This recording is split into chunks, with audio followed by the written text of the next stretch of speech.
ఏ star fan అయినా మీకు phone చేసి నిజంగా ఇది ఒక ఫ్యాన్కిను స్టార్కి ఉండాల్సిన అనుబంధం అని ఎవరన్నా మీకు ఏమన్నా చెప్పారా, అటు ఇండస్ట్రీ వైపు నుంచి కానీ స్టార్స్ కానీ స్టార్ ఫ్యాన్స్ కానీ? ఎస్ సార్, నాకు చాలా అన్నోన్ నెంబర్స్ నుంచి ఫోన్లు వస్తూ ఉన్నాయి. బట్ నిన్న మాత్రం నేను ఆన్సర్ చేస్తూనే ఉన్నా. నాకు గుర్తున్నాయి చెప్తాను. వాళ్ళ పేరు ఏం చెప్పారంటే అక్కినేని ఫ్యాన్స్ అసోసియేషన్ ప్రెసిడెంట్ అని ఏదో ఒకటి చెప్పారు. సో ఆయన ఫోన్ చేసి ఎమోషనల్గా అన్న మా కోసం ఒక సినిమా తీసావు అన్న అని చెప్పి నేను గోవాలో ఉంటే ఫోన్ వచ్చింది. అలాగే మహేష్ సార్, అది మహేష్ సిటీ ఫ్యాన్స్ అసోసియేషన్ అని ఒక అసోసియేషన్ నుంచి నేను ఫోన్ వచ్చింది. వివేక్ ఇస్ ఆల్సో సైడ్ స్పీకర్లో పెట్టి వింటూ ఉంటే వాళ్ళు ఎంత ఓన్ చేసుకున్నారంటే సినిమాని. యూనో దట్స్ ఆ క్లైమాక్స్లో చూస్తుంటే నన్ను నేనే చూసుకున్నట్టు ఉంది అని. నాకు చిన్నప్పటి నుంచి అన్నీ చేశాడన్న నాకు మహేష్ అని వాళ్ళు ఏదో కలిసినట్టుగానే చెప్పారు. ఇంకొక ఎగ్జాంపుల్ ఉందండి, జూనియర్ ఎన్టీఆర్ గారి గురించి ఒక ఆయన గిరి అని ఒక అతను నాకు మెసేజ్ పెట్టాడు పెద్దది. వేరేంటంటే నేను ఎప్పుడు కలవలేదన్నా, కానీ ఎగ్జాక్ట్గా నేను కలిస్తే ఏం చెప్పాలని చిన్నప్పటి నుంచి వెయిట్ చేస్తున్నానో ఆ మాటలన్నీ నాకు స్క్రీన్ మీద కనిపించినట్టు అనిపించింది అన్న అని అతను చెప్పాడు.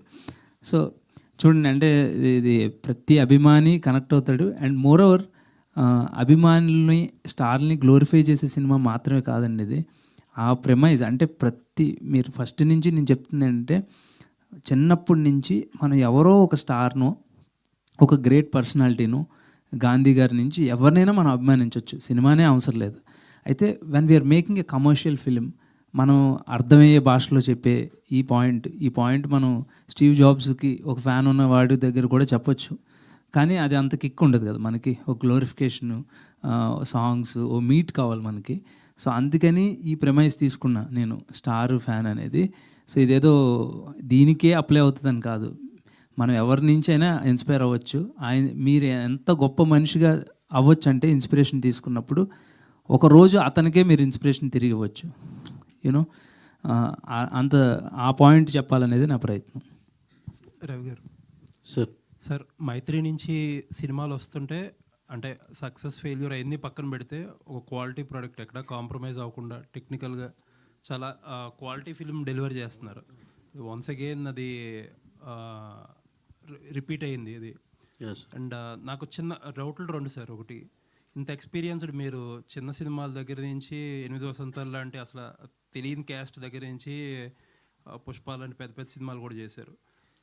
చాలామంది ఇండస్ట్రీలో ఈ థర్స్డే రిలీజులు ట్రెండ్ ఏంటి సార్? ఈ థర్స్డే రిలీజుల వల్ల కొంచెం ఓపెనింగ్ స్లో అవ్వడం, తర్వాత ఆల్మోస్ట్ 2 వర్కింగ్ డేలు సస్టైన్ అవ్వలేక సినిమాలు ఇబ్బంది పడడం ప్రతిదీ చూస్తున్నాం. పెద్ద సినిమాలు అయితే ఓకే, కానీ కొంచెం మీడియం రేంజ్ టైర్ 2 హీరోలకి చాలా ఇబ్బంది కదా. అయినా ఎందుకు ఇలాగే చేస్తున్నారు అందరూ? అంటే సార్, ఇక్కడ మాకు యుఎస్లో థ్యాంక్స్ గివింగ్ డే ఉందండి. దానికి ఏంటంటే అక్కడ థర్స్డే, ఫ్రైడే ఇవన్నీ లాంగ్ వీకెండ్ అది. సో దానివల్ల మేము అక్కడ ప్రీమియర్స్ వెన్స్డే నైట్ వేయాల్సి వచ్చింది. అలాగే ఇక మళ్ళీ అక్కడ వెన్స్డే నైట్ వేసి ఇక్కడ ఫ్రైడే రిలీజ్ చేయలేం కదా. దీనివల్ల మేము we are force to prepone a day. ఆ విధంగా కానీ లేకపోతే కనుక మేమైతే we are always vote for Friday release only. ఈ ఒక్కసారి కొన్ని ప్రత్యేకమైన పరిస్థితుల వల్ల థర్స్డే చేయాల్సి వచ్చింది. డెఫినెట్గా అక్కడ ఉన్న ఫోర్సబుల్ థింగ్ వల్ల చేయాల్సి వచ్చింది, అయితే మా చాయిస్ అయితే కాదు. ఇది హోల్ హార్టెడ్గా లేదు మనం థర్స్డే చేయాలి అనే తీసుకున్న డెసిషన్ కాదు. ఉన్న పరిస్థితులను బట్టి సర్కమ్స్టాన్సెస్ అలా తీసుకెళ్ళి అంతే.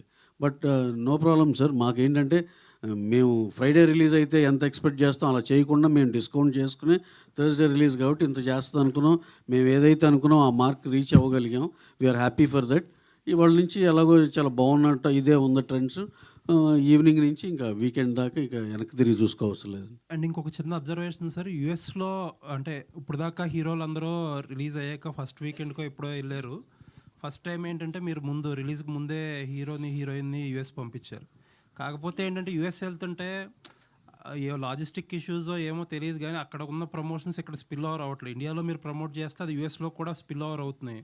బట్ యూఎస్లో ప్రమోట్ చేస్తుంటే ఇక్కడ స్పిల్ ఓవర్ అవ్వట్లా. కనీసం ఫోటోలు, వీడియోలు కూడా ఫుల్ ఫ్లెడ్జ్డ్గా రావట్లేదు మన దగ్గరికి. ఎగ్జాక్ట్లీ అండి. దానివల్ల సినిమాకి ఏ విధంగా హెల్ప్ అవుతుందని? Exactly we also notice the same thing అండి. దిస్ ఈస్ అంటే నేను అనేది ఇక్కడ డొమెస్టిక్ మార్కెట్కి అది చిన్న మిస్టేక్, ఎందుకంటే హీరో హీరోయిన్ ఉన్న బూస్టప్ వేరు. Just we are also understanding that. మేము మళ్ళీ తర్వాత అనలైజ్ చేసుకుని నెక్స్ట్ టైం నుంచి ఇది కనుక కరెక్ట్ కాదు అని మాకు అనిపిస్తే కనుక విల్ రెక్టిఫై ద థింగ్ అండి. కాకపోతే హీఈస్ గివింగ్ హీస్ 100%. యూఎస్లో ఆయన కూడా అసలు టైర్లెస్గా తిరుగుతూనే ఉన్నారు. రోజుకి 2-3 సిటీలు కవర్ చేస్తారు, డ్రైవ్లో వెళ్తా. పాపం ఆయన వంతు ఆయన కష్టపడతానే ఉన్నారు, ఆయన కానీ హీరోయిన్ కానీ. Will all have to appreciate his efforts. అది అలాగే డెఫినెట్గా. కానీ ఇక్కడ మేమైతే స్ట్రాంగ్గా మిస్ అవుతున్నాం ఆయన్ని. కాదు ఎనీహో సండే ఆయన బ్యాక్ వచ్చేస్తాను, వెంటనే ప్రమోషన్లో జంప్ అవుతాం. Until then you are all there for us to support అండి. సరే, సెకండ్ డే కదా వేళ అండ్ థియేటర్ మీద ఎంత రిస్క్ ఉంది ఏంటి, వాట్ ఈజ్? లేదండి, we're very comfortable with this film. మా థియేటర్ల మీద పెద్ద స్ట్రాంగ్ రిస్క్ ఏం లేదు. Just nominal amount, less than double digit number అంతే. So that is very comfortably achieved figure. మాకైతే అసలు ఎటువంటి ఇబ్బంది లేని సినిమా. అందరం హ్యాపీగా ప్రేమతో అందరం కలిసి అనుకుని చేసిందే. రిజల్ట్ కూడా చాలా పాజిటివ్గా వచ్చింది. We're very happy for the film. దీన్ని ఏంటంటే మ్యాక్సిమం నెంబర్ ఆఫ్ ఆడియన్స్కి రీచ్ చేయాలనేది మా ఉద్దేశం అంతే. థ్యాంక్ యూ అండి. Thank you sir. Ravi garu, sir చెప్పండి సార్. మీరు మహేష్ గారితో, అల్లు అర్జున్ అందరితోటి చేశారు, పవన్ కళ్యాణ్ అందరితోటి. ఏ అభిమానం మీకు తగిలారు ఇట్లాంటి కథలో క్యారెక్టర్? సార్ మొన్నే చూసాం కదా సార్, మహేష్ బాబు గారిది ఏదో చలానా ఉంటే ఆయన తెలియకుండా ఎవరు అభిమాని కట్టేశారని. ఇంకా చాలామంది ఉన్నారు సార్. ఏ అభిమాని ఏంటి మీకు తెలియదు అసలుకి. ఎంతమందినో చూశాను నేను. మళ్ళీ ఆ పేర్లన్నీ ఇప్పుడు అన్నీ చెప్పడం ఎందుకులే, కానీ మళ్ళీ 2 పేర్లు చెప్పి 4 మిస్ అయితే బాగోదు. చాలామందిని చూశాను నేను. అంటే సినిమా రిలీజ్ టైంలో ప్రతి అభిమాని అసోసియేషన్ తోటి మీరు వాళ్ళు భోజనాలు పెట్టగా రకరకాల ఇష్యూస్లో పాల్గొంటూ ఉంటారు కదా. మీకు బాగా కనెక్ట్ అయిన ఏమైనా ఉందా సినిమాకి దానికి సంబంధించి? నేను పర్సనల్గా సినిమాకి అంటారా, బాగా విపరీతం కనెక్ట్ అవ్వబట్టే ఈ సినిమా చేసామండి. చాలా నచ్చి ప్రేమించే చేసాం ఇది. సార్ ఉపేంద్ర సార్, వేరే క్యారెక్టర్లు చేయటం మీ పాత సినిమాల్లో కానీ వేరే క్యారెక్టర్లు చేయటం వేరు, రియల్ లైఫ్లో హీరో పాత్ర చేయటం వేరు. ఎలా బ్యాలెన్స్ చేయగలిగారు? ఎందుకంటే అక్కడ నటించడానికి వీలు ఉండదు, మీ క్యారెక్టర్ మీరే చేయాలి. ఎట్లా బ్యాలెన్స్ చేశారు సార్? ఆయన ఏం చెప్తే అది చేశాను అంతే. ఈజ్ ఏ స్టార్ యాక్చువల్లీ మనకందరికీ. నాకు ఇంతే కావాలి, ఇంతే స్మైల్ చేయాలి, ఇలాగే రావాలి, ఇంతే వాక్ చేయాలి అని అంత కమాండింగ్గా చేశారు. యాజ్ ఏ డైరెక్టర్ నాకు తెలుసు కదా, ఒక డైరెక్టర్ ఇంత ప్యాషనెట్గా చేస్తున్నారు. Have to obey whatever he says. Actually he is my master. అలాగే చేశాను. Super sir. Mahesh Babu garu sir, చాలా రొమాంటిక్ సీన్స్ ఇప్పుడు జెంజీ కిడ్స్ ఎంజాయ్ చేస్తున్నారు. ఈ శాండ్లో పడుకుని వాళ్ళిద్దరు హీరో హీరోయిన్స్ ఎంజాయ్ చేసేది, కానీ థియేటర్లో ముద్దు పెట్టుకునేది ఏమైనా రియల్ లైఫ్ ఎక్స్పీరియన్సెస్ ఎక్కడైనా ఉన్నాయి? అందరి లైఫ్లో ఉంటాయి కదండి, మీరు చేయరా? సేమ్. కోపం, ఏడుపు, romance, it's all part of life. చూడాలి, అన్నీ ఎంజాయ్ చేయాలి సార్. మహేష్ బాబు గారు, నాకు చిన్నది ఒక అన్ని రివ్యూస్లో వచ్చినాయి కాబట్టి చెప్తున్నాను. 100 సినిమాలు తీసిన హీరోకి 3 కోట్లు ఎక్కడ ఉండవు సార్, ఎక్కడ దొరకవు, ఎందుకు దొరకవు? అందుకే అండి ఇది setup in 2000s. So it's not now today. అవునండి. ఆయన ఓన్ ప్రొడక్షన్ కూడా చేశారని చాలా లాస్ అయ్యారు. అర్థం వల్ల 100 సినిమాలు చేస్తే డబ్బులు ఉండాలని. అమితాబ్ బచ్చన్ గారు ఎన్ని చేశారండి? కౌన్ బనేగా కరోడ్పతి ముందులో ఆయన పరిస్థితి ఏంటి? చాలా లోకి వెళ్ళిపోయారు కదా. అలా పాతకాలంలో మనం కమెడియన్స్ ఉండేవాళ్ళండి. ఆయన పేర్లు పద్మనాభం గారు, వీళ్ళందరూ సినిమాలు చేసి చాలా నష్టపోయారు. చాలామందిని చూసాం అలా. ఈ 100 సినిమాల్లో సార్ ఆ క్యారెక్టర్లో మీకు చూపింది ఏంటంటే 25 ఓన్ సినిమాలు చేశారు, చాలా దెబ్బతిన్నారు. అది మహేష్ గారు హియర్. అంటే సినిమాలో డైలాగ్స్ చూసుకుంటే అంటే త్రివిక్రమ్ స్టైల్ ఆఫ్ డైలాగ్స్ కానీ అంటే అవన్నీ చాలా బాగా కనెక్ట్ అయ్యాయి ఆడియన్స్కి. సో అంటే లాస్ట్లో అంటారు కదా క్లైమాక్స్లో, ముందు నాకు పేరు పెట్టావు, దాని తర్వాత నా పేరు నిలబెట్టావు అని. సో ఇలాంటి డైలాగ్స్ అన్నీ చాలామంది కనెక్ట్ అయ్యి ఫ్యాన్స్కి. This is Varun. Varun calls himself a foodie. Lunch में समोसे, डिनर में मोमोज, फिर ब्रेकफास्ट में भटूरे. जो भी हो वायरल, वरुण करेगा उस पे अटैक until भटूरे ने किया counter attack. That's when Varun realized foodie बनने से पहले health insurance लेना smart है. Star Health Insurance, India's most trusted health insurance company. Insure now. ఒక పాయింట్ చెప్పాలనేది ప్రయత్నం చేస్తాం, అందుకని అల్లుతూ ఉంటాం.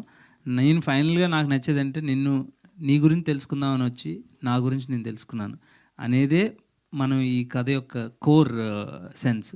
అది that's my favourite. Upendra sir, sir చాలా వండర్ఫుల్ మూవీ సార్. అంటే ప్రతి అభిమాని tag line biopic of fan అంటే ప్రతి అభిమాని చూడాల్సినటువంటి సినిమాగా మలచడం చాలా ఆనందంగా ఉంది. ఎందుకంటే మలయాళం ఇండస్ట్రీ అట్లాంటి సినిమా చూసింది, సో బాలీవుడ్ ఇండస్ట్రీ అలాంటి సినిమా చూసింది. తెలుగు సినిమాలో ఇలాంటి కంటెంట్ వస్తే బాగుండు అనేది ఆ 2 సినిమాలు చూసిన తాలూకా ప్రేక్షకులు అనుకున్నారు. ఇది తెరపైకి వచ్చింది చాలా అద్భుతంగా.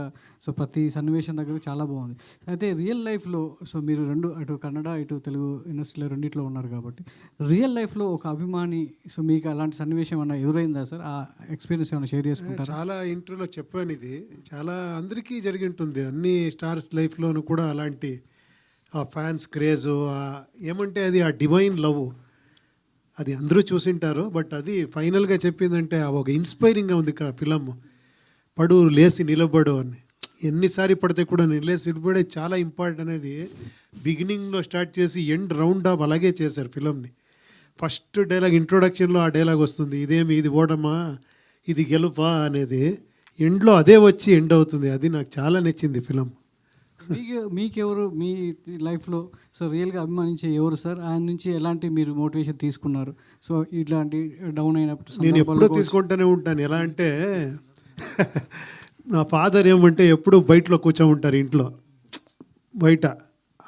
నా నాయనకి ఏమంటే ఎవరు వస్తే కూడా he feel so great about fans. 12 o'clock night వస్తే కానీ ఎప్పుడు వస్తే కూడా డైరెక్ట్గా లోపల తీసుకువచ్చి హాల్లో కూర్చోబెట్టి నేను ఎలా ఉండానో పట్టించుకోరు. రూమ్లో వచ్చి రా ఏంటి నేను ఇలా ఉండాను, రా ఎవరో వచ్చారు ఫ్యాన్స్ అంట, ఫోటో తీసుకో అని. ఫస్ట్ నాకు నాయన ఇలా చేస్తావు నువ్వు, నాకు కొంచెం టైం ఇవ్వాలి కదా, వాళ్ళకి చెప్పాలి కదా, నేను డైలీ సండే మీట్ చేస్తాను కదా. తర్వాత నాకు ఎలా ఒక టీచింగ్ అయింది అంటే నువ్వు ఏమైనా వాడు ఎప్పుడొచ్చినా నీ అహంకారం తీసి పారేసి రా బయటికి అనేది ఇండైరెక్ట్గా చెప్పేవాడిని. తర్వాత నేను ఫాదర్ని తిట్టాను, కరెక్ట్ కదా, నా లోపల ఏమేమో ఉంది అని. It is a purification process అది. ఒక్కొక్క ఫ్యాను మీకు చాలా సరి వచ్చి సార్ ఇంకొక ఫోటో అంటాను మనకి. అప్పుడు ప్రాబ్లం ఇక్కడుంది అక్కడ కాదు, అది ప్రాబ్లం లవ్లో ఇంకొక ఫోటో అంటారు. మనకేమో నా పక్కన ఉంటారు కదా వాళ్ళందరూ సార్ తొందరగా వెళ్ళాలి. నేను వెళ్ళి అక్కడేం రూమ్లో కూర్చోవాలి కదా, ఇక్కడ ఇంకొక 2 photos తీసుకుంటే ఏంటి ఇప్పుడు అని అలా అయిపోయింది నా ఇది. ఇప్పుడు నేనే ఎంజాయ్ చేస్తాను. ఫోటో తీసుకుంటే నేను 10 మంది 100 people వస్తేనే ఫోటో తీసుకుంటాను. నేను సండే డెడికేట్ చేస్తున్నారా సార్ ఫ్యాన్కి? సండేస్ డెడికేట్ ఉంటుందా? సండేస్ కంటిన్యూస్గా చేసేవాడిని. ఇప్పుడు హౌస్ షిఫ్ట్ చేశాను, ఇప్పుడు కొంచెం ఇదయింది. డైరెక్టర్ మహేష్ గారు, అంటే హీరోల కోసం ఫ్యాన్స్ గుళ్ళు కట్టడం చూసాం. సో థియేటర్లో ఇలాగ సందడి ఉంటుంది. సో థియేటర్ కట్టడం అనేది ఒక అభిమాని హీరో కోసం తన ప్రేమ కోసం ఒక థియేటర్ కట్టడం అనేది, అదే టైంలో సిమిలర్గా ప్రొడక్షన్ హౌస్ కూడా సో మైత్రి వాళ్ళు కూడా సో అభిమానుల కోసం సో వాళ్ళ హీరోల కోసం ఒక మంచి థియేటర్ కట్టడం అనేది ఒక సింబాలిక్గా మనకు కనబడుతుంది. సో ఆ పాయింట్ నుంచి కొంచెం చెప్తారా అది ఆ థియేటర్ వెనకాల జరిగినటువంటి సంఘటన? అంటే మీరు భలే కోయిన్సిడెన్సెస్ తీసుకొస్తారండి, వినడానికి చాలా మాకు కూడా గమ్మత్తుగా అనిపిస్తాయి. Thank you for that. అయితే నాకు ఎందుకు ఈ సినిమాలో థియేటర్ కట్టాలని అనిపించిందంటే టోటాలిటీ ఆఫ్ ది ఫిల్మ్లో it's a love letter that I'm writing for the love of cinema అండి. అంటే నేను రాస్తున్నప్పుడు నేను అంటే ఏమంటారు దాన్ని, ప్రేమకు లేక రాస్తున్నట్టు ఉండాలి ఈ సినిమా. ఎందుకంటే నేను సినిమా అంటే అంత ఇష్టపడతాను. సో అందుకని సీన్స్ అన్నీ కూడా ఆ థియేటర్ సరౌండింగ్లో తిరుగుతూ ఉంటే మీకు క్లైమాక్స్ చూశారు, ఎక్కడ కలుస్తున్నారు అనేది, బిగినింగ్ ఎక్కడ ఉంది, సో ఎంత ఆ థియేటర్ చుట్టూరే తిరుగుతూ ఉంటుంది. సో ఇనివే చెప్పింది అంటే స్టోరీ టెల్లింగ్ థియేటర్ అనేది ఒక టెంపుల్తో ఆల్మోస్ట్ కంపేర్ చేశాను. అంటే అక్కడ కథే వింటావు, ఇక్కడ కూడా కథే వింటావు, నువ్వేం తీసుకుంటున్నావు అనేదే ఇంపార్టెంట్. సో ఆ సెన్స్ రావడానికి థియేటర్ పెట్టాల్సి వచ్చింది.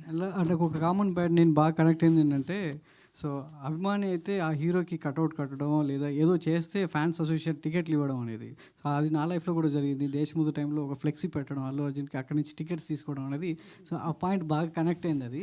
సో పిల్లల దగ్గర నుంచి కూడా సో అభిమానించే ఎవరైనా కూడా థియేటర్లో ఫస్ట్ షో సినిమా చూడాలంటే ఆ ఫ్యాన్స్ అంతా సో టికెట్ల కోసం టెన్షన్ పడాల్సిన రోజులు ఇప్పుడు అంత లేదనుకోండి. సో ఇప్పుడు ఏకంగా సో మన దగ్గరగా అసోసియేషన్ కావచ్చు అందరూ కూడా ఇస్తున్నారు. ఆ పాయింట్ అనేది ఒకసారి చెప్తారా దాని గురించి? అంటే అది దాని యొక్క యూనిక్నెస్ ఏంటంటే దట్స్ ద ఫస్ట్ సీన్. ఈ సినిమాలో ఫస్ట్ సీన్ రాసింది ఆ చిన్నపిల్లోడు ఆ షర్ట్ పైన ఆంధ్ర కింగ్ రాసి కడతాడు కదా, అదే ఫస్ట్ సీన్ అండి ఈ సినిమాలో నేను రాసింది. ఐడియా అనుకున్న తర్వాత ఈ ఫ్యాన్ హీరో మధ్యన ఒక కథ చేద్దాం అని అనుకున్న తర్వాత నాకు ఫస్ట్ స్ట్రైక్ అయిన సీన్ అది. యాక్చువల్లీ ఫస్ట్ సీన్లో వాళ్ళ నాన్న రాసి వాళ్ళ నాన్న షర్ట్ తీసి రాసి పెడతాడు. అది ఫస్ట్ వెర్షన్లో ఉండింది. తర్వాత లేటర్ డెవలప్ అయ్యాక ఈ సీన్ అయింది. సాగర్తో సూర్యకి చక్కెరకేళి ఎప్పుడు తినిపిస్తున్నారు ఏంటి సంగతి? చక్కెరకేళి తినేది లేదుగా, అసలు అది తినిపించే సందర్భం ఏమైనా ఉందా లేదా? సార్ అడగాలే కానీ ఇప్పుడు నేను సైకిల్ ఫైట్కి అది ఏ ఫైట్ అయినా చేసి తీసుకెళ్తా. సార్ మహేష్ గారు ఇక్కడ సార్ ప్రీ క్లైమాక్స్ వచ్చేటప్పటికి రివీల్ చేయాలో లేదో తెలియదు, బట్ ప్రీ క్లైమాక్స్ వచ్చేటప్పటికి ఉపేంద్ర గారు పెళ్లి దగ్గరికి వస్తారు. ఆయన ప్రతిజ్ఞ చూసి ఆయన మారాడు. వాళ్ళ ఫ్యాన్ ఎవరైతే ఉన్నారో ఫ్యాన్ మారిపోయాడు. బట్ ఫ్యాన్ కోసం ఈయన ఏం చేశాడు, ఆయన పెళ్ళి ఆపలేదు. బట్ వాళ్ళ పెళ్లి కూతురికి తండ్రికి ఏం చెప్పలేదు. చివరికి కలుసుకున్న తర్వాత కూడా 3 కోట్లు ఇచ్చిన ఫ్యాన్కి యాజ్ ఏ కొంచెం మేము చూసాం, జర్నలిస్ట్లో ఉన్నాం కాబట్టి ఈయన పేరు ప్రొడ్యూసర్గా వేసి ఈడు నాకు ఒరిజినల్ ఫ్యాను, ఈడు ప్రొడ్యూసర్ అయితే ఈ సినిమాకి బాగుంటుంది, నా 100 సినిమాకి ఈడంటే ఎలా ఉండేది అని మాకు ఒక డౌట్ వచ్చింది సార్. అదేమన్నా వచ్చిందా మీకేమన్నా? సార్ ఇప్పుడు మీరు చెప్పేవన్నీ కూడా బండవన్నీ, అంటే బండ గుర్తుల్లాగా చెప్తున్నారు. సో నేనేమంటున్నా అంటే ఈ సినిమా అంతకు మించి మాట్లాడతాం. మన ఎమోషన్ ఇస్తే సరిపోద్ది. ఆ ఫ్యాన్ నుంచి ఇతనేం తీసుకుంటున్నాడు, ఇతనేది, ఇవన్నీ మీరు చెప్పేవన్నీ ఫిజికల్గా. ఒకవేళ ఆ సినిమా ఫ్లాప్ అయితే అంటే ఆయన రిగ్రెట్ అవుతాడా? మళ్ళీ అవడు. ఎందుకంటే inspiration is what is more important. అందుకే అతను లాస్ట్లో చెప్పేది కూడా మీకు, ఆ చైన్ ఏదైతే తీసుకుంటాడో ఇది ఒక్కటి ఇస్తే చాలు అంటాడు. సో ఇంకా అంటే మిగతాది ఏమీ అవసరం లేదు నీ దగ్గర నుంచి అని. సో ఆయన ఇన్స్పిరేషన్ మాత్రమే తీసుకున్నారు. సార్ లాస్ట్ క్లైమాక్స్లో అంతా అయిపోయింది, 3 కోట్లు ఇచ్చిన తర్వాత మళ్ళీ ఉపేంద్ర గారు ఎందుకు సార్ ఈ కార్లు ఇచ్చేసి మళ్ళీ స్టార్ట్ చేద్దాం లైఫ్ అంటారు? ఎందుకంటే మొత్తం డెప్స్ అన్నీ కట్టాలి కదండి. ఫస్ట్ సీన్లో మీకు అదే ఉంటుంది. అక్కడ 3 కోట్లు అటు వెళ్ళినాయి. కాదు మీరు ఏం లేదు, ఒకసారి చూశారు కదా, మళ్ళీ చూడమంటారా? ఇంకొకసారి చూడండి, మొత్తం క్లారిటీ వచ్చేస్తుంది. రవి గారు, అంటే you been part of fan boy, ఇప్పుడు సూపర్ స్టార్ అయ్యారు. బట్ ఫ్యాన్ బాయ్గా ఉన్నప్పుడు అంటే మీ స్టార్ నుంచి మీరు ఏం ఇన్స్పిరేషన్ తీసుకున్నారు అనేది ఇప్పుడు నేను ఫ్యాన్ బాయే, స్టార్ అని ఎప్పుడు నేను ఫీల్ అవ్వను. నేను ఎప్పుడు ఫ్యాన్ వచ్చి నా దగ్గర ఫోటో తీసుకుంటే I feel like a fan. I always feel like I'm with star. నేను ఎప్పుడూ అలాగే ఫీలింగ్ ఉంటుంది. అదే నేను కాపాడుకోవాలని అనుకుంటాను. అదన్నీ ఉంటుంది కదా, అదే నేను చెప్పాను కదా, వెళ్ళి చూస్తే బయటకు వచ్చే టైంలో మనమే సూపర్ స్టార్స్, మనమే హీరోస్, నేను ఏమరా చేసేస్తాను, నేను ఆ ఫీలింగ్లో వచ్చేస్తాం. అది అన్ని ఫిలంలో, ఎఫెక్టివ్ ఫిలంలో ఆ ఫీల్ వచ్చేస్తుంది. నాకు ఈ ఫిలంను కూడా బిఫోర్ రిలీజే చూశాను. ఇంకా ఏం ఆర్ఆర్ గిరార్ ఏం లేదు. అది అక్కడే నేను చాలా ఇన్స్పైర్ అయిపోయాను. నేను వచ్చి ఒక 1 అవర్ మాట్లాడాను ఆయన పెట్టుకొని. అది ఆ ఫీల్ ఇచ్చేస్తుంది కొన్ని ఫిలమ్స్, గుడ్ మేకింగ్ ఫిలమ్స్, ఆ ఫీల్ ఉంటుంది. ఉపేంద్ర గారు ఇక్కడ సార్, ఆంధ్ర కింగ్ అనే టైటిల్ విన్న వెంటనే మీకు టెన్షన్ పడ్డాను అన్నారు, నన్ను ఎలా తీసుకుంటారో లేదని. మీకు నమ్మకం ఎప్పుడు వచ్చింది? వీళ్ళిద్దరే నమ్మకం ఇచ్చారు, లేదు మీరు చూడండి అది జస్టిఫై అవుతుంది అని. నేను చాలాసారి అడిగాను, వెళ్ళే ముందు అడిగాను, ఇది ఓకేనా ఆంధ్రాకి? లేదు, ఇది రిప్రజెంట్ చేసేలాగా చేస్తాం మనము, అదేం పర్టికులర్గా ఇది లేదు అని. Mahesh garu, after a long time a fresh film చూసినట్టుంది మన Telugu films. After long time movie quote to the point చూసుకుంటే ఎమోషన్ ఫుల్ చాలా స్ట్రాంగ్గా మూవ్ అయింది. And what is the homework you have done on showcase? ఎందుకంటే నేను 2 టైమ్స్ చూసాను. మార్నింగ్ విమల్లో చూసా, నైట్ ఫ్యామిలీలో ఏఎంబీలో చూసా. Every family audience are connecting a lot. అంటే వాళ్ళ అంటే ఒక పెద్ద ఆమెడ కూడా సీనియర్ ఎన్టీఆర్ గారి ఫ్యాన్. ఆమె కూడా చిన్నప్పుడు ఇలానే ఒక బడ్డీ కోట్ పెట్టుకుంది. అంటే వాళ్ళ నోస్టాలజిక్ మూమెంట్స్ అనేది they have represented. What is your homework on showcasing all this? అంటే హోంవర్క్ ఎంతమందిని మెప్పిద్దాం అనేది స్టార్ట్ అవుతుందండి. ఒక గుడ్ స్టోరీ, గుడ్ ఫిల్మ్ తీద్దాం అనేది ఫస్ట్ స్టార్ట్ అవుద్ది. ఎందుకంటే I want become a director, అందరు అప్రిషియేషన్ కావాలనుకుంటాం కాబట్టి I want make a good film. So అప్పుడు నాకున్న స్కిల్ సెట్లో నేను ఏం ఫీల్ అవుతున్నాను ప్యూర్గా, without any influence of other films, ఎంత హానెస్ట్గా రాయగలుగుతున్నాను అనేది నా టేక్ అండి ఫర్ ఫిల్మ్ మేకింగ్. తర్వాత మీరు అన్నట్టు నేను అన్ఫార్చునేట్లీ ఫస్ట్ షో అంటే ఎనీ డైరెక్టర్కి వెళ్ళి మన ఆడియన్స్ మధ్యలో కూర్చొని చూడాలని ఉంటుంది. బట్ ఫార్చునేట్ సైడ్ ఏంటంటే నేను ఎప్పుడు ఇఫీ వెళ్ళలేదు, అవకాశం వచ్చింది, అది మా సినిమాని ప్రీమియర్ చేయడానికి. సో నేను వెళ్ళాల్సి వచ్చింది, నేను వెళ్ళాను. వెళ్తే ఒక మన సంబంధం లేని లాంగ్వేజ్ పీపుల్, అంటే మలయాళీస్, మోస్ట్లీ తమిళియన్స్ అందరూ ఉన్నారు, దాంట్లో ఫారినర్స్ కూడా ఉన్నారు. ఒక ఐ రిమెంబర్ 90 years 80 years ఉన్న ఒక ఓల్డ్ ఫారినర్ వచ్చి it was so touching man అని అంటుంది. సో ఏమర్థమైందిరా మన కల్చర్ వాళ్ళకి ఏం తెలుసు అనే సెన్స్లో నాకు అంత అలా అనిపిస్తుంది. So cinema is such powerful medium అండి. It doesn't need boundaries, barriers ఏం ఉండవు దానికి. So it can influence people. Vivek and మీరు ఫస్ట్ సినిమా ఇది మీకు. సో తెలుగులో ఫస్ట్ సినిమా మీరు రిలీజ్ అయిన తర్వాత థియేటర్లో చూసుంటారు. సో తమిళ్లో మీరు ఫస్ట్ సినిమా చేసినప్పటికీ ఈ సినిమాకి మీరు ఫీల్ అయింది ఏంటి అసలు? Sir, I think the first film in Tamil when we did, I think I was 19 and he was 20. So I think it's been quite a while since then. And when we did the first film, we were still in college. We used to go to college in the morning. We used to meet directors in the afternoon, and we used to work. So we didn't. It was very. We didn't know the seriousness, or we didn't know the size of this medium and the power of cinema. I think we've also learnt with every film in Tamil. We also learnt, and like we already told you, like we've always been wanting to do a Telugu film, but I think the right film only landed now. And I think yesterday they were watching it with the fans, both with the fans and with the general audience. I think it's been an unbelievable experience. I think the way that Telugu people enjoy and relish the medium and how they display their affection towards the film, I think it's unbelievable, and we have to thank them for that. Mahesh garu, sir, so first of all, no problem. Sir, I think Vivek pretty much answered your question, but we were like 10th standard, after writing 10th standard exam, we used to wait for the results, right? Though the previous night was like that only for us, actually.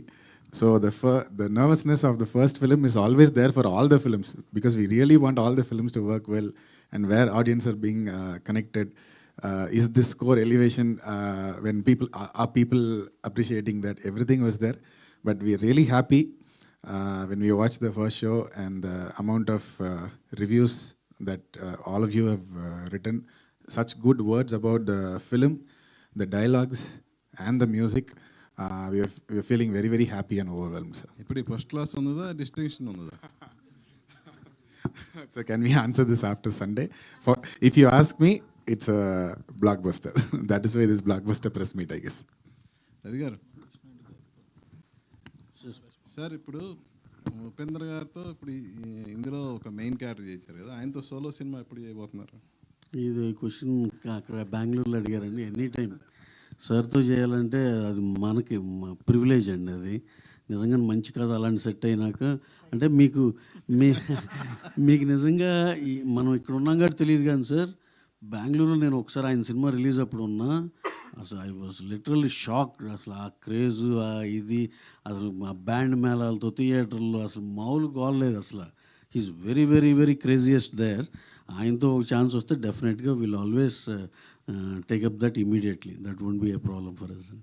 కాదు sir, మీరు అందరు హీరోలతో cinema చేశారు కదా, ఇప్పుడు మహేష్ గారు ఇందా చెప్పారు క్లైమాక్స్లో ఫ్యాన్తో నిన్ను గురించి తెలుసుకుందామని వచ్చాను, నా గురించి నేను తెలుసుకున్నా అన్నారు. అలా మన ఇండస్ట్రీలో మన హీరోల్లో ఎవరైనా ప్రొడ్యూసర్ కష్ట నష్టాల గురించి తెలుసుకొని అందరూ అంతేగా. ఇప్పుడు ఫర్ ఎగ్జాంపుల్ ఈ సినిమా చేస్తా మా హీరో రామ్ గారు పూర్తి కాలేదు సార్. ఏ హీరో అయినా నన్ను నేను తెలుసుకున్నాను, ప్రొడక్షన్ ఎంత కఠినంగా ఉంటుందో తెలుసు అని నిర్మాతకి అండగా ఉండే హీరోలు ఎవరన్నా మీరు ఇప్పటివరకు చేసిన వాళ్ళు ఎవరైనా ఉన్నారా? డెఫినెట్గా అండి. ఇప్పుడు ఫర్ ఎగ్జాంపుల్ ఆల్మోస్ట్ మా వరకు అయితే అండి చెప్తాను నేను, మరి ఆ డీటెయిల్గా చెప్పాలంటే రామ్ చరణ్ గారు రంగస్థలం అప్పుడు ఆయన రెమ్యునరేషన్ ఇంకెంతో 4 ఎంతో ఉంది సార్. సినిమా రిలీజ్ అయిపోతుంది అంటే ఉంటుంది చెప్తా. నాకు ఎప్పుడు అవసరమైతే అప్పుడు తీసుకుంటాను. అప్పుడు ఒక 20 లక్షలు, అప్పుడు ఒక 10 లక్షలు. ఆయన అసలు అది 1 year 2 years తీసుకున్నారు ఆయన. అంటే నేను అనేది వాళ్ళకి డబ్బులు అంత ప్రధానం. మహేష్ గారు అంతే, సర్కార్ పాట తర్వాత 1 year కానీ తీసుకోవాలా. అలా చిరంజీవి గారు అంతే, వాల్తేరు గారు తర్వాత 1 year, రవితేజ గారు అంతే. అంటే డెఫినెట్గా వాళ్ళందరికీ సరే ఓటీటీ ఇంకా డబ్బులు లేట్ అవుతాయి కదా, అవి వచ్చినప్పుడే ఇవ్వండి. ఇంట్రెస్ట్ లేవు లేవండి పాపం, అలా అనమాకండి. ఇంట్రెస్ట్ లేవు కానీ అలా రామ్ గారిని మా ఉపేంద్ర గారు అసలు రెమ్యునరేషన్ నేను చెప్పనన్నారు. సార్ ఇదైతే కరెక్ట్ అనుకోండి, ఓకే డన్ అన్నారు. అది యాక్చువల్గా ఆయన ఉన్నప్పుడు దానికన్నా తక్కువ అనే తెలుసు. కాకపోతే సార్ ఈ ప్రాజెక్ట్ కొంచెం ఇప్పుడు బయట పరిస్థితులు బాగాలేదు కాబట్టి కొంచెం ఇలా కన్సిడర్ చేయాలి సార్ అంటే ఒక్క మాట అనలా. రామ్ గారు he has come for back end, ఆయన ఏం డబ్బులు తీసుకోవాలి, నైజాం అండ్ గుంటూరు తీసుకున్నారు. సో ఆటోమేటిక్ ప్రొడ్యూసర్ ఇదేంటి అనేది అర్థం చేసుకున్నట్టే కదా. డెఫినెట్గా చాలామంది కోఆపరేట్ చేశారండి అలా. ఎన్టీఆర్ గారు అయితే అసలు ఆయన సరే ఎప్పుడు ఉంటే అప్పుడే ఉన్న టైప్లో కూడా ఉంటాడు ఆయన. సో ప్రభాస్ గారు ఆయన సరే మళ్ళీ ఇప్పుడు అరే ఇంకెవరినో మిస్ అయ్యానంటే మళ్ళీ అది తప్పుగా ఉంటుంది. మీరు అనవసరం కదిలిచ్చారు. పవన్ కళ్యాణ్ గారు ఇంకోటి ఆయన చెప్పాలి, మీరు అలా కదిలియొద్దండి, మొత్తం అందరిది మళ్ళీ కవర్ చేయాలి. ఎందుకంటే అందరితో మాకు ఆ మంచి రిలేషన్ ఉంది కాబట్టి. కళ్యాణ్ గారు అసలుకి మీకు మిగిలితే ఇవ్వండి లేకపోతే లేదన్నారు. ఇది నమ్ముతారు ఎవరన్నా? పుష్పక ఆయన అంతే, మర్చిపోయా. అల్లు అర్జున్ గారు స్టిల్ 1 year పాటు తీసుకున్నారు ఆయన, తర్వాత ఆయన రెమ్యునరేషన్ అనేది. సో అందరూ చాలా కైండ్గా ఉన్నారండి మా వరకు నేను చూసిన ఇది. సో మీరు అడిగిన దాన్ని ఎవరండి అయ్యా. So we're very happy for everyone with whom we work అండి. Thank you. అండ్ పక్కన మహేష్ గారు మీ యాంకే చూస్తున్నారు, మీరు చెప్తుంటే నెక్స్ట్ లైన్ రాస్తారనుకుంటా, ప్రొడ్యూసర్ కష్టాల మీద సినిమా తీయటం ఎట్లా, దాని మీద కంప్లీట్ ఏమన్నా ఏం లేదండి. ఇక్కడ నిజంగానే మార్కెట్ టఫ్ అవుతున్న కొద్దీ ఇది రివైజ్ అవుతూ ఉంటుంది అంతే. మార్కెట్ టఫ్గా ఉంటే ఇది ఇప్పుడు గేమ్ అంతా ఏంటంటే నెంబర్ ఆఫ్ డేస్ తగ్గించుకోవాలి, ఖర్చు కంట్రోల్లో తెచ్చుకోవాలి. నెమ్మదిగా అందరూ దీనికి ఆ సిస్టమ్కి అలవాటు పడుతున్నారు, అందరూ అటు వస్తున్నారు. ఎవరన్నా ఒకళ్ళిద్దరు రానవాళ్ళు ఉంటే వాళ్ళకి ఈ పరిస్థితులన్నీ చెప్పినాక డెఫినెట్గా they will all come under this fold అంతే.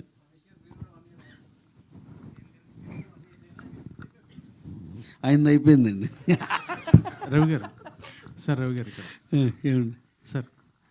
సో అంటే మైత్రి మూవీస్ అనేది ఒక ల్యాండ్ మార్క్ ప్రొడక్షన్స్ లాగా అయిపోయింది. అండ్ మీకున్న టేస్ట్ అంటే కమర్షియల్గా హై బడ్జెట్స్ పెట్టి వేరే రకం తీయొచ్చు, బట్ ఇలాంటి స్టోరీని సెలెక్ట్ చేసుకోవాలంటే టేస్ట్ కూడా చాలా ఎక్కువ ఉండాలి. So first of all congrats for that sir. And thank you. उसके घर वालों को अपना समझना और सबके दिलों में अपनी जगह बनाना. हीरा ढूंढा है तुम्हारे लिए, कदर करना इसकी बेटा. जब रिश्ता बराबरी का है तो सिर्फ बेटियों को ही क्यों समझाएं, बेटों को क्यों नहीं? तो फिर पूरी जिम्मेदारी से उम्र भर के इस रिश्ते को चमकाएं. आपकी दुनिया को पक्के रंगों से सजाने की जिम्मेदारी डायमंड पेंट्स की, ताकि आप निभा सकें डायमंड जैसा चमकता रिश्ता. Diamond paints, Pakistan number 1 paint. Sir క్లైమాక్స్లో మీరు రాసిన డైలాగ్స్ ఏవైతే ఉన్నాయో కంప్లీట్లీ ఎమోషనల్ కైండ్ ఆఫ్ అనమాట. అంటే ఒక హీరోకి ఒక ఫ్యాన్కి మధ్యన ఆ బాండింగ్ని చాలా రియలిస్టిక్గా చూపించారు. సో అలాంటి ఎమోషనల్ డైలాగ్స్ చాలా ఎక్స్పీరియన్స్ ఉండాలి మెయిన్గా అలాంటివి రాయాలంటే. మీకు ఏ ఎక్స్పీరియన్స్ తోటి అంటే అంత ఆడియన్స్ కనెక్ట్ అయ్యేలాగా అలా రాయాలి అనిపించింది? ఎక్స్పీరియన్స్ కన్నా అండి ఆ సినిమాకి ఏం అవసరం అనేది అది చేస్తాం. సో ఐ థింక్ అది తెలియకుండా నాకు ఆ స్కిల్ ఉన్నట్టుంది. సో అది వాలంటరీగా వస్తూ ఉంటుంది. సర్ప్రైజింగ్గా మా అమ్మ కూడా నిన్న ఫోన్ చేసి, అరే నువ్వు తెలుగు ఎగ్జామే పాస్ అవ్వలేదు, ఇన్ని డైలాగులు ఎలా రాస్తున్నావు అని అడిగింది. సో అది ఆవిడ కూడా సర్ప్రైజింగ్గానే ఉంది. సో నాకు కూడా ఎలా వస్తుందో తెలీదు. I will feel that scene.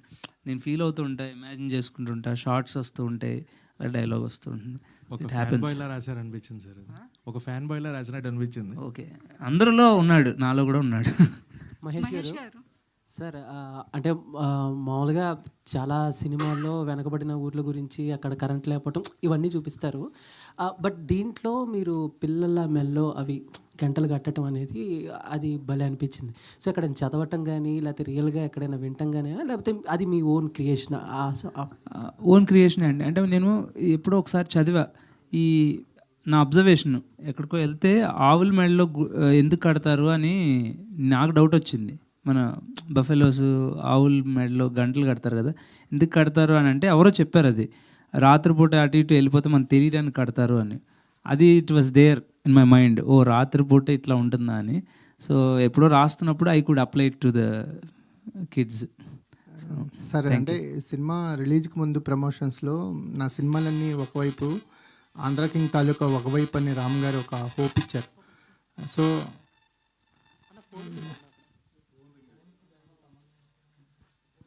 So అంటే సినిమా చూస్తున్నంతసేపు నాకు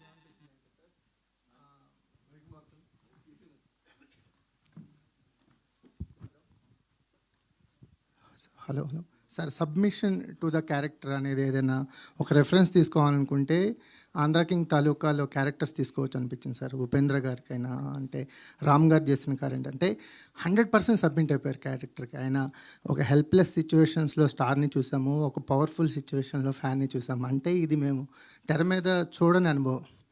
ఈ రైటింగ్లో ఒక మ్యాజిక్ జరిగిందంటే మాకు లాస్ట్ టైం క్లైమాక్స్లో వరదల సీన్ కానీ, ఆ టెంపుల్ సీన్స్లో కానీ, రావు రమేష్ క్యారెక్టర్ గారితో చెప్పించిన డైలాగ్స్ కానీ, కథలు ఎందుకు చెప్తారు అనేది, ఇవన్నీ కూడా ఎక్కడో తెలియని ఒక నాస్టాల్జియా ఫీలింగ్ తీసుకొచ్చినాయి. అంటే మనం వదిలేసి వచ్చిన జీవితాలను కొన్ని గుర్తు చేసినాయి. మీ ఎక్స్పీరియన్స్లో ఏంటి సార్ ఆ సీన్స్ రాస్తున్నప్పుడు? అంటే చిన్నప్పటి నుంచి రకరకాల అబ్జర్వేషన్స్ ఉంటాయండి. దాంట్లో ఎందుకో నేను ఎప్పుడు ఫీల్ అవుతూ ఉంటా ఏంటంటే రామాయణం, మహాభారతం ఏదైనా ఒక కథ ఫస్ట్, దాంట్లో దైవత్వం అనేది సెకండ్ లెవెల్. సో అలాంటి గ్లోరిఫై చేస్తాం ఆ క్యారెక్టర్స్ని. ఆ క్యారెక్టర్స్ నుంచి మనం ఇన్స్పైర్ అయ్యి మనకేం ఉపయోగపడాలనేది బాటమ్ లైన్ ఆఫ్ లైఫ్ అంటే మన పర్పస్ ఆఫ్ లైఫ్. సో అది సర్వైవ్ అవ్వకుండా ఇంకేదైనా జరుగుతుంది అని అది ఉపయోగించుకోవచ్చు. ఆ పాయింట్ చెప్పాలి అని అనిపించింది. ఆ కరెక్ట్ సందర్భం కూడా వచ్చింది. ఒక హీరో కాకుండా ఇంకొక అతను ఈ ఊరిని కన్విన్స్ చేసే సిచ్యువేషన్ ఒకటి ఉంది అనేది తెలుసు నాకు ముందే. అందుకని ఆ భజనలు కానీ అవన్నీ తర్వాత నెక్స్ట్ లెవెల్లో నేను చూసా. అంటే మై ఫాదర్ ఎర్లీ ఇయర్స్లో ఆయన భజన చేసేవారు మా ఊర్లో. అవన్నీ it was all there in my mind.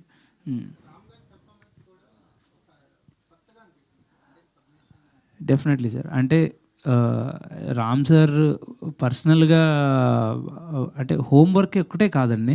I think he's very much connected with his fans.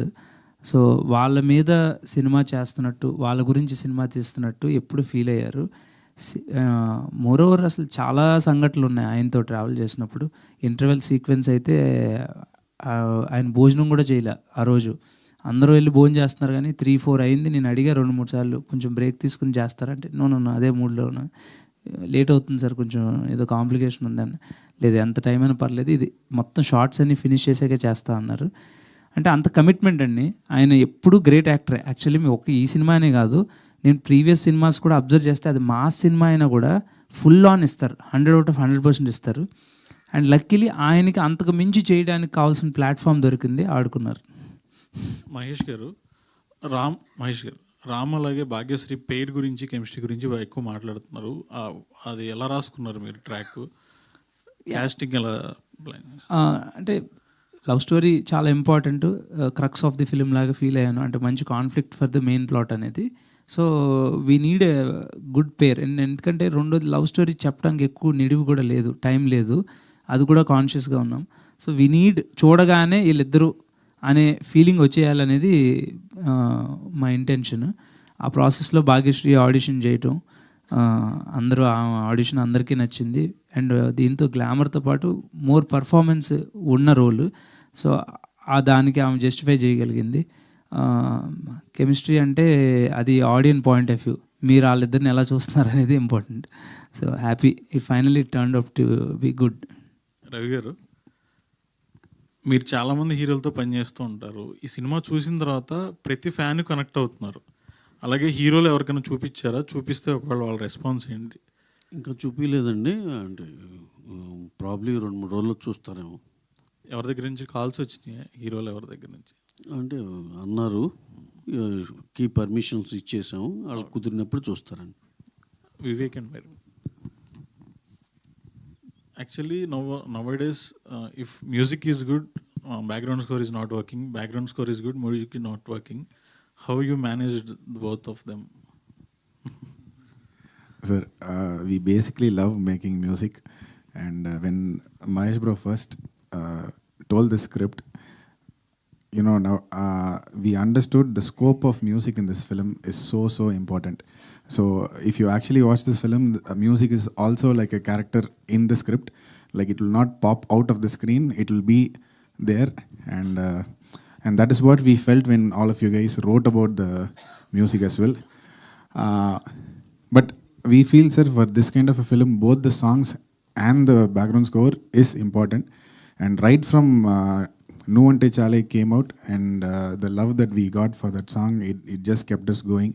And what is more important is, sir, we don't believe in just giving hit songs and then take a step back. We believe that we are a part of the film, and whatever we could do for the film, it should elevate the film to the next level. And only if the film as a team is a blockbuster, and that gives us the maximum satisfaction. And I'm really happy that happened in Andhra King Taluka.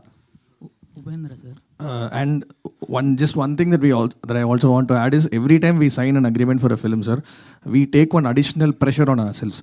What we think is, we also think we are like the actor or the lead actor, or we also like think of it that way.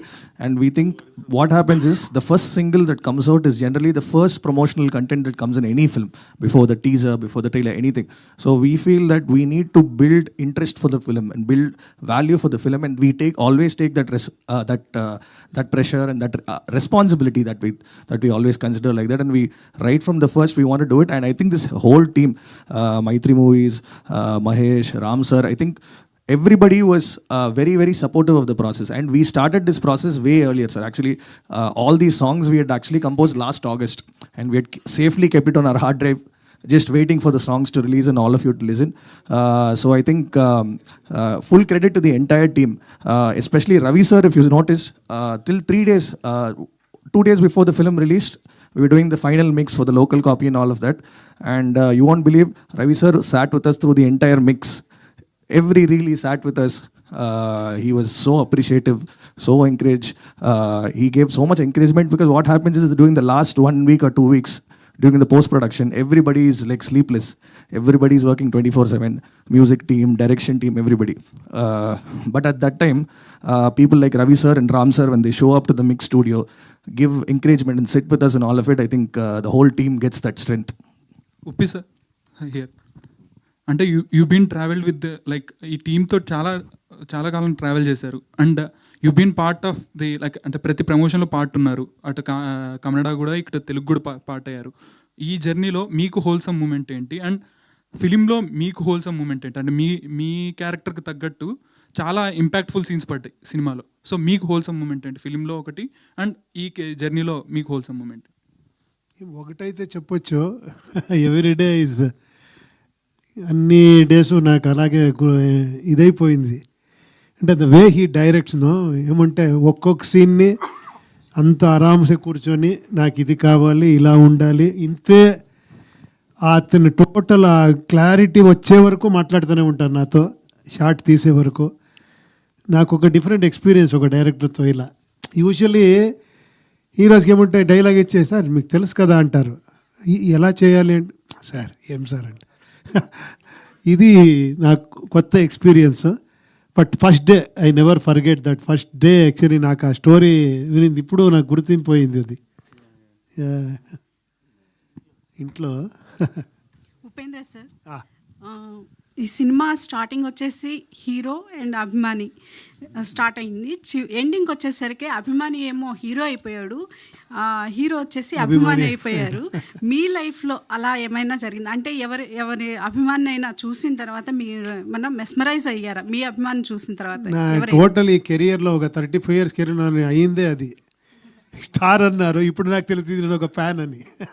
మీ అభిమానులు sir, నా అభిమానులు, మీ అభిమానిని ఎవరినైనా చూసి mesmerise అయ్యారా? అదే చాలా అయ్యాను, చెప్పాను కదా. ఇప్పుడు ఎవరు చూస్తేనో అభిమాని అయిపోతాను. నేను ఆటోగ్రాఫ్ ఇచ్చేదే కన్నడలో అభిమానిಗಳ అభిమాని అని. మహేష్ గారు, హాయ్ అండి, కంగ్రాచులేషన్స్. సో బేసికల్గా మూవీ చూడకముందు ఫ్యాన్ అంటే ఏంటి ఇంత పిచ్చి అని చాలామంది తిట్టుకుంటూ ఉంటారు. బట్ ఈ మూవీ చూసిన తర్వాత ఓకే ఫ్యానిజం అంటే ఇలా ఉంటుందని అంటారు. But there is a detailing, like Ram గారు మెడలో ఒక చైన్ అన్నది ఉంటుంది, అది ఎండ్ వరకు, అంటే జస్టిఫికేషన్ అనేది ఎండ్ వరకు ఇవ్వరు, అయిపోతూ ఉంటే ఎక్కడ ఇవ్వరేమో, దాని గురించి మాట్లాడరేమో అనుకుంటే ఇది ఒక్కటి చాలు నాకు నువ్వు ఇచ్చేది అంటే, లైక్ అక్కడే జస్టిఫై అయిపోయింది, లైక్ నీ అమౌంట్ నాకేం అవసరం లేదని. సో ఆ ఐడియా అన్నది ఎలా తీసుకున్నారు? ఆ స్క్రీన్ ప్లే నాకు బాగా నచ్చింది, సో దాని గురించి చెప్పండి. అంటే ఏదో ఒక మెటఫోర్ కావాలనిపించిందండి. యూజువల్లీ ఫ్యాన్స్ ఏం చేస్తారంటే చేతి మీద పచ్చబొట్లు వేసుకోవటం, ఇట్లా ఏదో ఉంటుంది కదా, ఆ ట్రేడ్ కావాలి అనిపించింది సినిమాకి. ఫ్యాన్ మీద సినిమా చేస్తున్నప్పుడు అప్పుడు ఐడియా వాజ్ టు లైక్, ఈయన అవార్డ్ పీస్ ఇరిగినప్పుడు అభిమాన్ నటుడు అని ఇతను అవ్వాలనుకుంటున్నాడు. అదే పీస్ ఇతని దగ్గర ఉంటే అంటే ఇతను ఏదైతే ఇచ్చారో ఆ ఫ్యాన్కి మళ్ళీ ఇతను అది తిరిగి ఆ స్టార్కి ఇవ్వాలి అనేది. సో ఫిజికల్ ఫామ్ ఒకటి కావాలనిపించింది, అందుకని ఆ ఐడియా క్రాక్ అయిందనమాట. అండ్ ఇది ర్యాండమ్గా నేను ఒకరి దగ్గర విన్న క్వశ్చన్ ఇది. సో జనరల్గా మూవీ ఎలా ఉంది అని అంటే లైక్ బాగుంది, బట్ ఈ టైంలో ఈ జనరేషన్లో కూడా అలాంటి ఫ్యాన్ అలాంటి హీరోస్ ఉంటారా అనే ఒక క్వశ్చన్ అయితే ఉంది. అందుకే అనుకుంటా సో 2000 ఫామ్లో తీసినట్టున్నారు ఆ టైంలో. అంటే ఇప్పుడు కాదండి, మీరు చూడాల్సింది ఏంటంటే ఈ ఫిక్షనల్ క్యారెక్టర్స్. సో ఈ క్యారెక్టర్స్లో ఉన్న జెన్యూనిటీ మీరు అబ్జర్వ్ చేస్తే మీరు కూడా అలా ఫీల్ అవ్వచ్చు. సో మనం always we don't need to be judgemental and too much మనం ఇలాగే ఉండాలి ఇప్పుడు లేరు అని కూడా మనం క్వశ్చన్ చేయవసరంలా. అలా ఉండకుండా ఇది ఇలా ఉంటే ఇంకా మీకు హెల్ప్ అవుద్ది అనేది కూడా కన్వే అవుతుంది కదా. మహేష్ గారు సో రావు రమేష్ గారి క్యారెక్టర్కి నేను చాలా బాగా కనెక్ట్ అయ్యాను. నువ్వు ఒక్కడో బాగుపడితే చాలు అనుకున్నాను, బట్ ఊరందరూ ఇట్లా అనేది. సో రావు రమేష్ గారి క్యారెక్టర్ గురించి ఆ ఇన్స్పిరేషన్ ఎలా తీసుకున్నారు ఏంటి? యాక్చువల్లీ ఫాదర్ క్యారెక్టర్ చాలా ఇంట్రెస్టింగ్గా వచ్చింది. ఫస్ట్ నుంచి నేను ఒక కొడుకుని సపోర్ట్ చేస్తున్న ఫాదర్ అని రాసుకున్న క్యారెక్టర్ అది. ఆయన చేయడం వల్ల ఆ క్యారెక్టర్కి బ్యూటీ వచ్చింది. ఆయనకున్న ఎక్స్పీరియన్స్, ఆయనకున్న గ్రేస్, ప్రతి ఆ చిన్న మైన్యూట్ ఎక్స్ప్రెషన్స్ కూడా ఆయన డీటెయిల్డ్గా ఇవ్వగలరు. అవన్నీ స్టాండ్ అవుట్ అయినాయి. దానికి తోడు ఆ సీన్స్ కూడా హెల్ప్ అయినాయి కాబట్టి సూపర్బ్ అండి. అది కథలో ఉన్న పార్టే. యాక్చువల్లీ ఫాదర్ పాయింట్ ఆఫ్ వ్యూలో చూస్తే ఇది ఫాదర్ స్టోరీ కూడా. అంటే ఫిసి ఓ చిన్న పిల్లోడిని చదివించాలనుకుంటున్నాడు, అతను ఏమయ్యాడు అనేది అలా చూస్తే అది ఫాదర్ పాయింట్ ఆఫ్ వ్యూ కథ కూడా కంప్లీట్ కథ కూడా అలాగా అనిపిస్తుంది. రవి గారు 1 సెకండ్. ఒక cult cinema fan cult cinema తీసి బ్లాక్